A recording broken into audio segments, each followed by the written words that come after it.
Samuel Peters here again from my truck to continue on reading through the Bible. Today we will be reading 2 Samuel chapters 20 and 21. And I will continue to be reading this from the New Living Translation. But before I start, make sure you are subscribed. Make sure you click that bell icon to get notified when I upload these Bible readings. We're going to get right into it today. 2 Samuel chapter 20. There happened to be a troublemaker there named Sheba, son of Bichri, a man from the tribe of Benjamin. Sheba blew a ram's horn and began to chant, "Down with the dynasty of David. We have no interest in the son of Jesse. Come on, you men of Israel, back to your homes." So all the men of Israel deserted David and followed Sheba, son of Bichri. But the men of Judah stayed with their king and escorted him from the Jordan River to Jerusalem. When David came to his palace in Jerusalem, he took the 10 concubines he had left to look after the palace and placed them in seclusion. Their needs were provided for, but he no longer slept with them. So each of them lived like a widow until she died. Then the king told Amasa, "Mobilize the army of Judah within 3 days and report back at that time." So Amasa went out to notify Judah, but it took him longer than the time he had been given. Then David said to Abishai, "Sheba, son of Bichri, is going to hurt us more than Absalom did. Quick, take my troops and chase after him before he gets into a fortified town where we can't reach him." So Abishai and Joab, together with the king's bodyguard and all the mighty warriors, set out from Jerusalem to go after Sheba. As they arrived at the great stone in Gibeon, Amasa met them. Joab was wearing his military tunic with a dagger strapped to his belt. As he stepped forward to greet Amasa, he slipped the dagger from its sheath. "How are you, my cousin?" Joab said, and took him by the beard with his right hand as though to kiss him. Amasa didn't notice the dagger in his left hand, and Joab stabbed him in the stomach with it so that his insides gushed out onto the ground.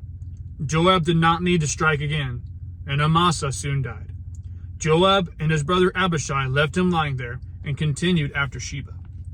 One of Joab's young men shouted to Amasa's troops, "If you are for Joab and David, come and follow Joab."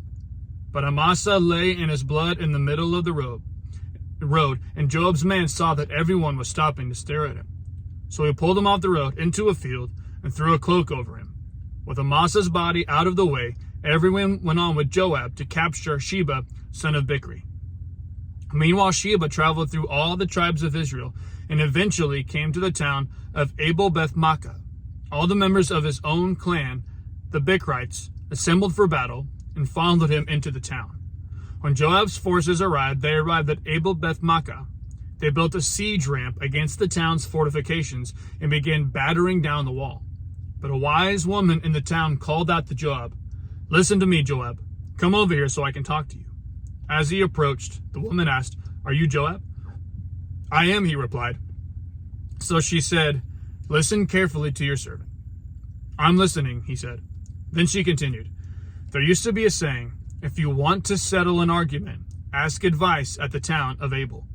I am one who is peace-loving and faithful in Israel, but you are destroying an important town in Israel. Why do you want to devour what belongs to the Lord?" And Joab replied, "Believe me, I don't want to devour or destroy your town. That's not my purpose. All I want is a man named Sheba, son of Bichri, from the hill country of Ephraim, who has revolted against King David. If you hand over this one man to me, I will leave the town in peace." "All right," the woman replied. "We will throw his head over the wall to you." Then the woman went to all the people with her wise advice, and they cut off Sheba's head and threw it out to Joab. So he blew the ram's horn and called his troops back from the attack. They all returned to their homes, and Joab returned to the king at Jerusalem. Now Joab was the commander of the army of Israel. Benaiah, son of Jehoiada, was captain of the king's bodyguard. Adoniram was in charge of forced labor. Jehoshaphat, son of Ahilud, was the royal historian. Sheva was the court secretary. Zadok and Abiathar were the priests. And Ira, a descendant of Jair, was David's personal priest. 2 Samuel chapter 21. There was a famine during David's reign that lasted for 3 years. So David asked the Lord about it. And the Lord said, "The famine has come because Saul and his family are guilty of murdering the Gibeonites. So the king summoned the Gibeonites. They were not part of Israel, but were all that was left of the nation of the Amorites. The people of Israel had sworn not to kill them, but Saul, in his zeal for Israel and Judah, had tried to wipe them out. David asked them, "What can I do for you? How can I make amends so that you will bless the Lord's people again?" "Well, money can't settle this matter between us and the family of Saul," the Gibeonites replied. "Neither can we demand the life of anyone in Israel." "What can I do then?" David asked. "Just tell me, and I will do it for you." Then they replied, "It was Saul who planned to destroy us, to keep us from having any place at all in the territory of Israel. So let 7 of Saul's sons be handed over to us, and we will execute them before the Lord at Gibeon on the mountain of the Lord." "All right," the king said, "I will do it." The king spared Jonathan's son, Mephibosheth, who was Saul's grandson, because of the oath David and Jonathan had sworn before the Lord. But he gave them Saul's 2 sons, Armani and Mephibosheth, whose mother was Rizpah, daughter of Aiah. He also gave them the 5 sons of Saul's daughter Merab, the wife of Adriel, son of Barzillai from Maholah. The men of Gibeon executed them on the mountain before the Lord. So all 7 of them died together at the beginning of the barley harvest. Then Rizpah, daughter of Aiah, the mother of 2 of the men, spread burlap on a rock and stayed there the entire harvest season. She prevented the scavenger birds from tearing at their bodies during the day and stopped wild animals from eating them at night. When David learned what Rizpah, Saul's concubine, had done, he went to the people of Jabesh Gilead and retrieved the bones of Saul and his son Jonathan.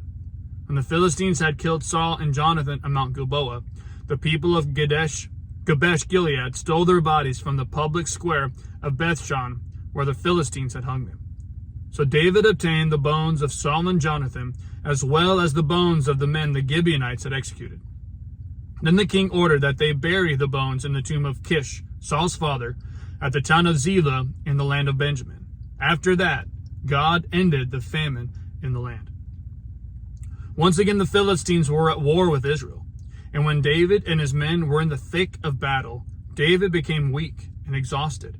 Ishbi-Benob was a descendant of the giants. His bronze spearhead weighed more than 7 pounds, and he was armed with a new sword. He had cornered David and was about to kill him. But Abishai, son of Zeruiah, came to David's rescue and killed the Philistine.